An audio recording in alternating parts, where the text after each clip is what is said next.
Today we will talk about the role of consumers.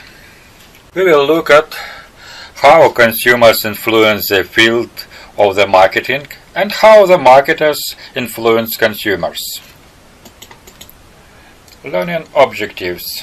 Consumers' behavior is a process. Marketers have to understand how wants and needs of different consumer segments. Our choices as consumers relate in a powerful way to the rest of our lives. Our motivation to consume are complex and wired.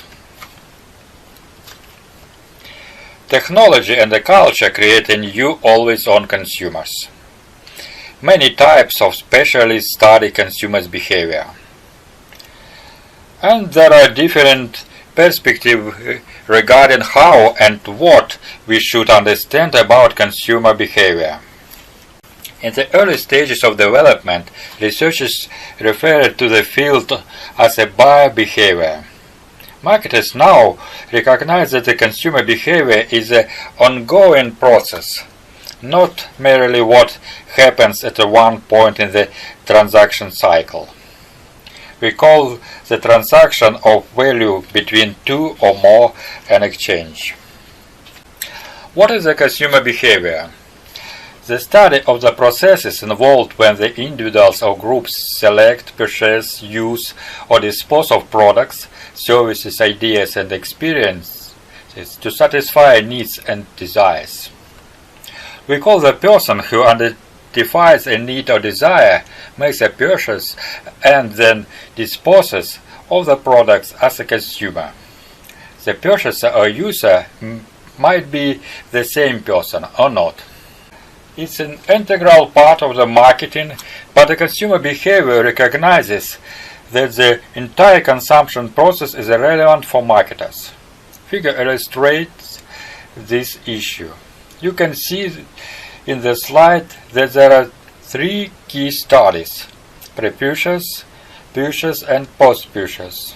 Marketers need an understanding of all three stages.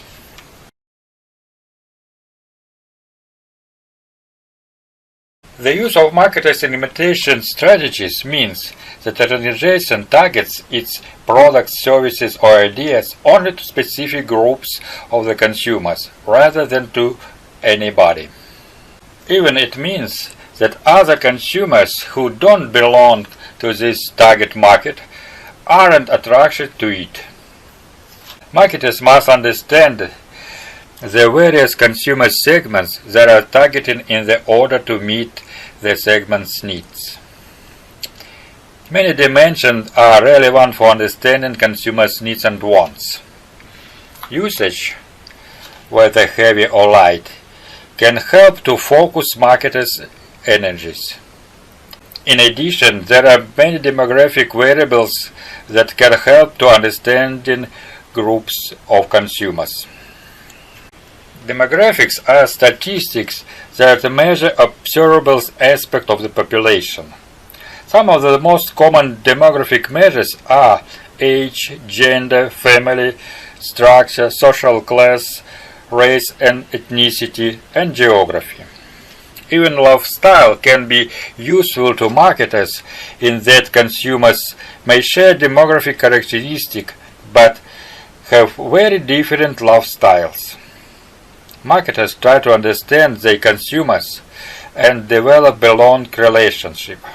Marketers who follow this approach are said to follow the philosophy of relationship marketing. They may also utilize database marketing in order to track consumers' buying habits.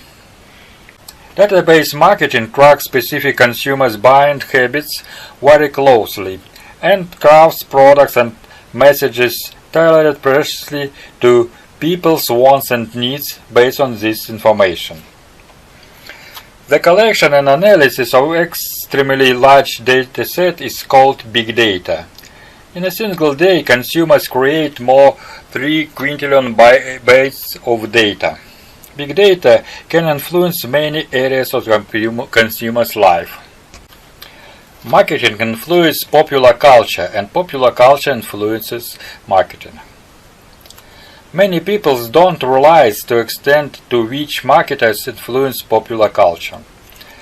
Whether we are talking about music, movies, sports, or entertainment, this form of popular culture both influence and are influenced by marketing. We find that the consumers may develop relationship with brands over time. The slide lists some of the types of relationship we may see between consumers and their brands. Self-concept attachment means that the product helps to establish the user's identity.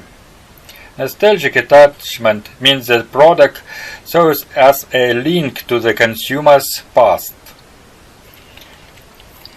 Interdependence means that the product is a part of the user's daily routine. Love means that the product elicits emotional bonds of warmth, passion, and other strong emotions.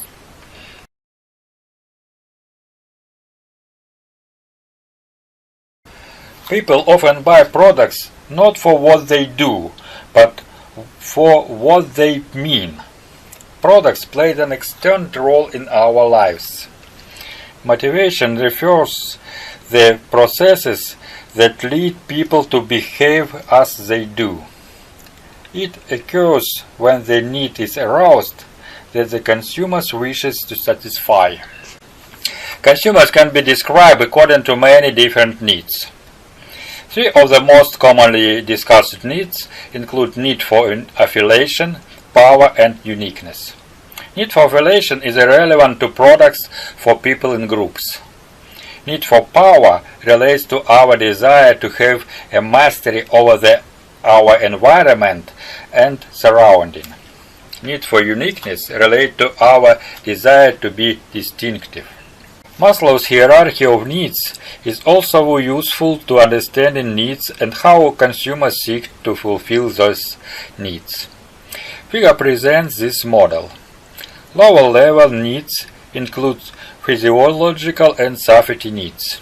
Upper-level needs include those for belonging and ego. Ultimately, consumers may experience a need for self-fulfillment. One study found that products can fulfill needs on multiple levels.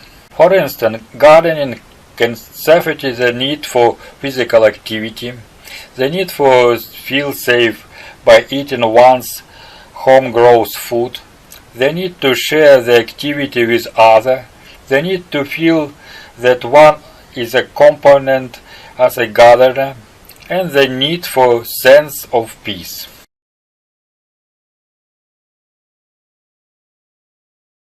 Access to the Internet is incredibly influential for consumers' behavior. It changes who you may interact with, the information you can find, the choice you see as available, and the time and energy you spend dealing with the various decisions. The Internet has made it possible to business to use an additional channel of distribution, B2C e-commerce, but it has also made possible C2C e-commerce in the form of outlets like Avito. You are likely at the forefront of the impact of the web of consumers' behavior because you are digital native. Digital natives grew up in the wired world. The web hasn't just changed consumer behavior, but shifting our option in the terms of the channels of distribution. It's also made possible a whole new form of media that we call social media. Many types of specialists study consumer behavior. Table illustrates the interdisciplinary nature of consumers' behavior. This figure provides a glimpse at some of the disciplines working in the field and the level at which each tackles a research issue. The fields closer to the top of the pyramid concentrate on individual behavior. Those towards the base are more interested in aggregate activities that occur among large groups of people.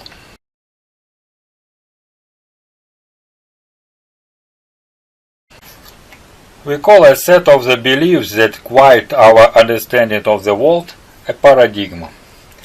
Some believe consumers' behavior is in the midst of the paradigm shift, which occurs when the competing paradigm challenges the dominant set of assumptions. The basic set of assumptions underlying the dominant paradigms is positivism or modernism. It emphasizes that the human reason is the supreme and there is a single objective truth that science can discover. The newer paradigm is interpretivism, and postmodernism questions these assumptions. This perspective argues that the substantial beliefs deny the complex social and cultural world in which we really live. A table summarizes the major differences between those two perspectives on the consumer's research.